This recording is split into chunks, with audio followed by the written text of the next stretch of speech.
do sociólogo e professor Fernando Campos. E nós exatamente queremos pegar nesse ponto.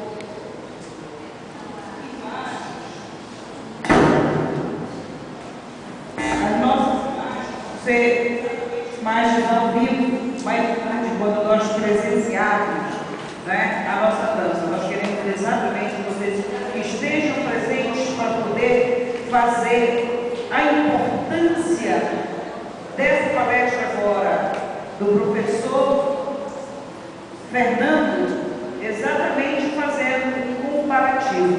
Por que a gente escolheu trabalhar o Marabás no contexto escolar? Nós sabemos que hoje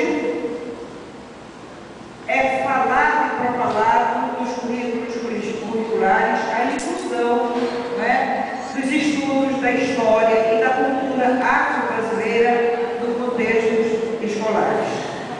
E nós ouvimos muito isso, é todo dia divulgado, todo dia propalado, é cobrado das nossas crianças, dos nossos jovens, dos nossos acadêmicos, e a cobrança é feita através de quê? Geralmente dizem através de pesquisa, não é? Agora, eu pergunto para vocês, quando é passado a pesquisa, é passado também o indicativo das fontes? Não, né? Então, é por isso que foi suma importância a palestra do professor. Quando o professor Fernando colocou, tem muito, tudo do Marabás precisa ser investigado, precisa ser estudado. Teve, inclusive, algumas passagens, quando o professor colocou, exatamente toda essa viagem transatlântica, quando ela chegou, né, abordou do Lazarão, chegou aqui em Macapá, e nós ficamos vendo exatamente as rupturas dele, né? Agora, toda essa ruptura que sofreu, exatamente com o deslocamento das famílias, para mim, na minha concepção, foi a primeira ruptura, não é? Esse desagregar das famílias, não é? Começou por aí, o enfraquecimento, do meu ponto de vista, o enfraquecimento. Nós procuramos exatamente, despertamos isso na nossa criança, nós damos alguma fonte de onde buscar isso. Por quê? Porque precisa ser trabalhado cientificamente. Tá? São poucas as nossas referências que nós temos de pesquisa dentro da área cultural do Marabás. E uma delas nós queremos colocar, que é do próprio professor Fernando, a Água Benta e o Diabo. Só que até não isso, mas a voltada para a cultura do Marabás, a Água Benta e o Diabo. Não é? Então, dizer, todo o nosso foco cultural, em termos de nós vamos sim buscar historicamente esse contexto histórico que a gente precisa situar.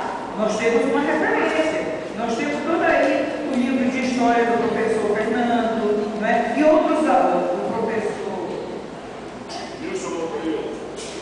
Wilson Montorio, Estácio Vidal, e vocês veem todos os outros. O Estácio Vidal é a referência histórica para todos os outros históricos do Amapá, não é? A mesma coisa, o professor Fernando, exatamente por essa ousadia da pesquisa, né, que busca, porque só a gente gostando mesmo de mergulhar no conhecimento para ir buscar, porque pesquisa, vocês sabem que nós precisamos investir, né? Embora aquela pesquisa lá da escola, quando uma criança, que a gente diz pesquisar, já implica em custo, não é? Porque precisa ir para a biblioteca, gráfica, precisa tirar, não é? Imaginem uma pesquisa científica, tá? Então, mas, a partir, queiramos ou não, a nossa referência são exatamente as nossas raízes vivas que ainda temos, não é? Com as mortes que nós vamos buscar. Queiramos ou não, elas é que tem que ser as referências nossas, exatamente para que nós possamos buscar exatamente comprovação disso. Tá? E na escola isso é importante. Muitas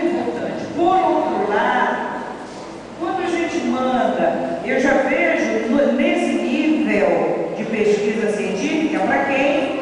Direcionado para quem? Quem é que faz pesquisa científica? Quem é o produtor do conhecimento? As universidades, né? São os acadêmicos. Então, eles têm essa responsabilidade e o compromisso de buscar isso para nós, não é? Para que nós possamos exatamente ser divulgado mais, trabalhado, incentivado. Agora, independentemente disso, as nossas crianças na escola elas já têm, mas como que eu posso despertar o interesse para o Marabás?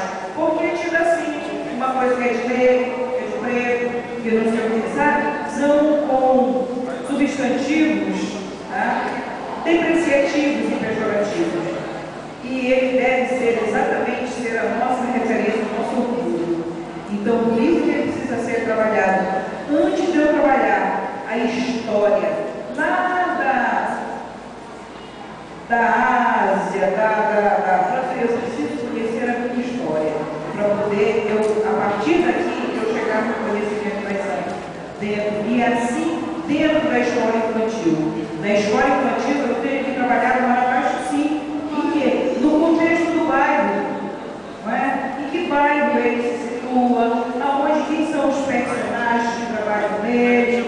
Gente, na verdade, a minha fala aqui está sendo só indicativos, tá? De como o Marabás pode se comportar nesse contexto escolar, tá? Isso a gente depois pode sistematizar, de repente, algum trabalho, para que a gente possa levar verdadeiramente e efetivamente que isso chegue na escola, não é?